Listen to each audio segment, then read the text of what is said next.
They're not looking at your book. They're not concerned about your book because you ain't doing nothing about it.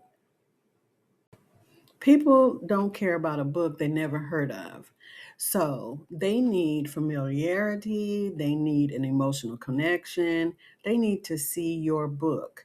If they have not been introduced to your book, they don't see it on a regular basis, then they are not going to inquire about the book. They're not going to purchase the book. So they can't care about something that they don't know about. If you regularly and constantly tell people about your book, even before it comes out, then people will know. When they see you, they'll think about the book because that's the last thing that you talked about.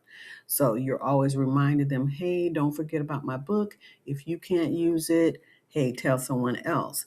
But you always have the book present in every conversation. I know it seems very annoying, but it's important.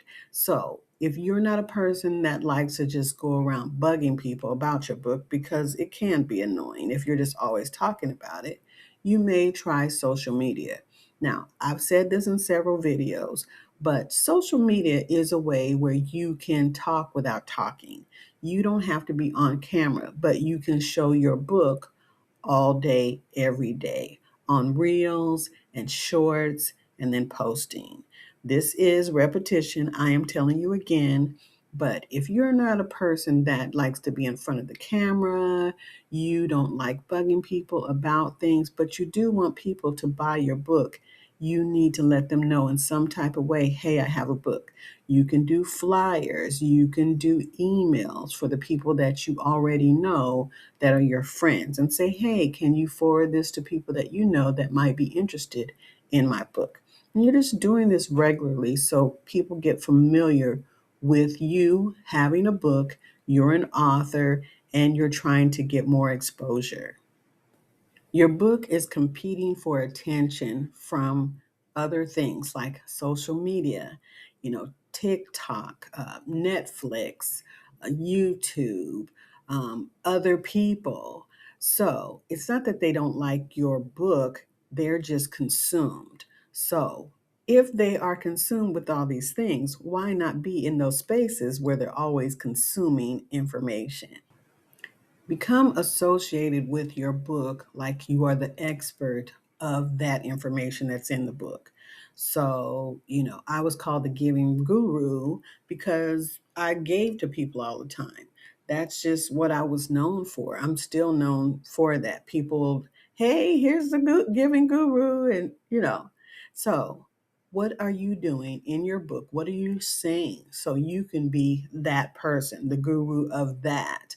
So, you're just going on this journey and you might write different subjects, different genres, right? So you might not be known for children's books and books on therapy or what have you. I'm just giving an example, but you're going to be known for one thing more than the other, right? You're going to have this expertise in this particular genre, in this area.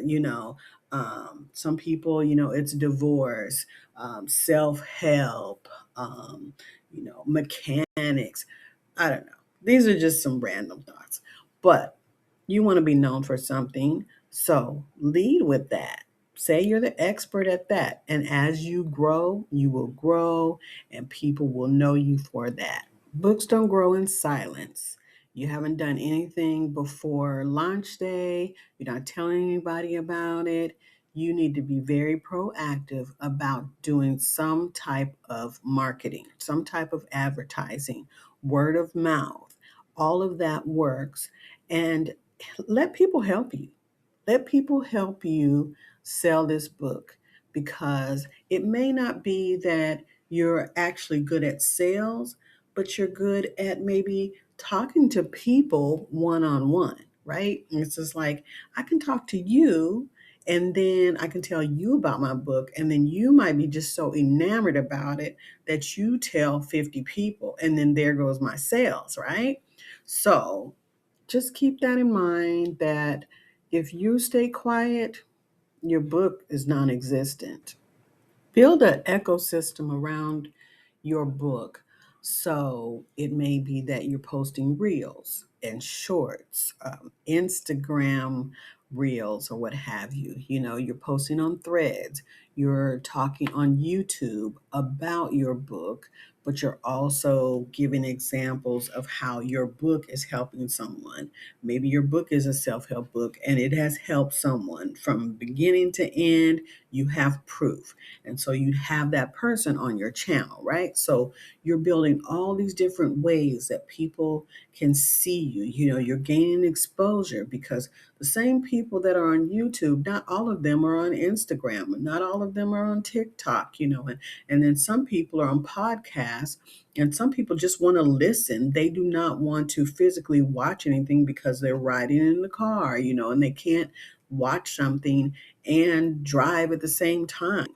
So, if you try to set yourself up to get in these different environments to speak about your book, this is a great way to build your brand, gain the exposure, sell more books. People will care about your book more if they have some type of connection, an emotional connection, or some transformation. There's something in your book that they can relate to. So, this is really key. Like, if your book is about a certain topic and there's already a demographic, a certain group of people that this book can connect to, then by all means, go get in those groups. Go and see what they're talking about and how your book can help them, right?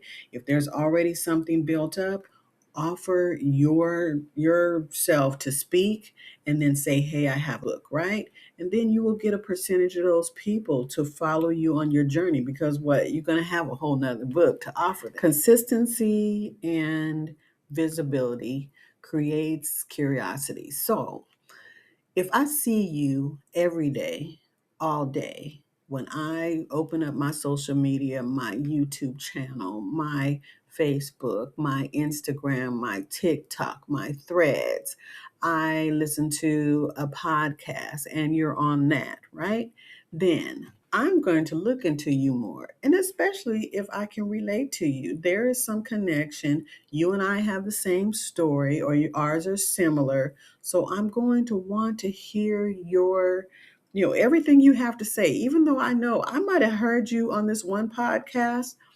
When you go on this other podcast, I'm going to hear, and it's like, oh, yeah, I know that. But they're always saying something different, right? We know that we have favorite people that we follow, and we're like, yeah, I know that part. Yeah, I know that part. But there's something they always give us that they haven't given to these other podcasts. And so then you get the full story, but you are definitely going to follow them because you see them all the time. So figure out how you can be in everybody's face all day long. And like I said, if you don't want to be on social media, then you need to set yourself up in a way that, okay, you initially didn't come out with your face, but it was your book and your book, your book, your book. There's some faceless brands that do quite well, right? There's some people that we buy from, we buy products, we don't even know who owns the company, but we buy it because why? We know we like it and we can relate to them and we see them all the time. So I hope this helped you, and I'm looking forward to seeing your book. Take care.